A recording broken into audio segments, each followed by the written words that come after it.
Hello friends, myself Prakash Suroshe from the new Deep Stambha Academy. I am going to teach you mathematics and I am going the very typical and difficult topic for you, that is prism 3D figures. Obviously means नेहमी तुम्हाला काय होतं या 3D figures मध्ये या फॉर्म्युल्यामध्ये तुम्हाला confusion होतं. तर ते फॉर्म्युल्यांचं कन्फ्युजन आपण आज दूर करणार आहोत.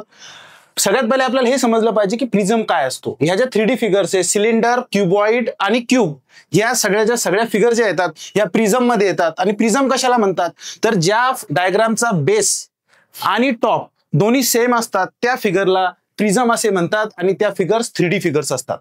ओके, तर सिलेंडर मध्ये पण आपण बघितलं की त्यांचा जो टॉप आहे सिलेंडरचा, तर टॉप आणि बेस दोन्ही सेम असतात. आपण क्यूबॉइड बघितला तर क्यूबॉइडचा पण टॉप आणि बेस दोन्ही सेम असतात. आणि आपण क्यूब बघितला तर क्यूबचा पण टॉप आणि बेस दोन्ही सेम असतात. तर अशा फिगर्सला आपण प्रिझम असे म्हणत असतो.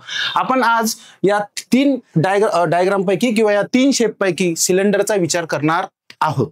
सिलेंडर बघा, सिलेंडर जी डायग्राम टॉपला आणि बेसला अशी सर्क्युलर असते आणि जे बाकीचे शेप असतात, बाकीचे जे साइड्स असतात त्या साइड अशा लेंथ मध्ये असतात. या डायग्रामला तीन प्रकारचे एरिया असतात.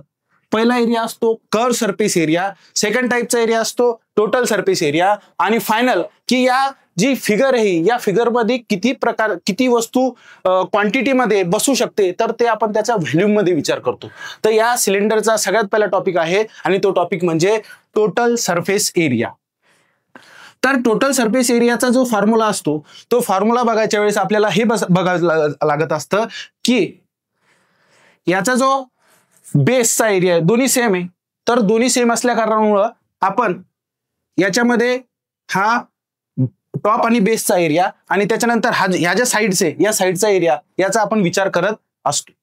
तर आपण टोटल सरफेस एरिया मध्ये लक्षात ठेवायचं कधी पण की जो पेरिमीटर ऑफ बेस असतो into toys of the area of this figure. तर या डायग्रामचे फॉर्म्युले कसे ऑब्टेन केल्या जातात ते आपण नेक्स्ट लेक्चर मध्ये पाहणार आहोत. जर तुम्हाला काही डाऊट असतील तर तुम्ही कमेंट मध्ये क्वेश्चन करू शकता. यासाठी आपल्या चॅनलला फॉलो करा.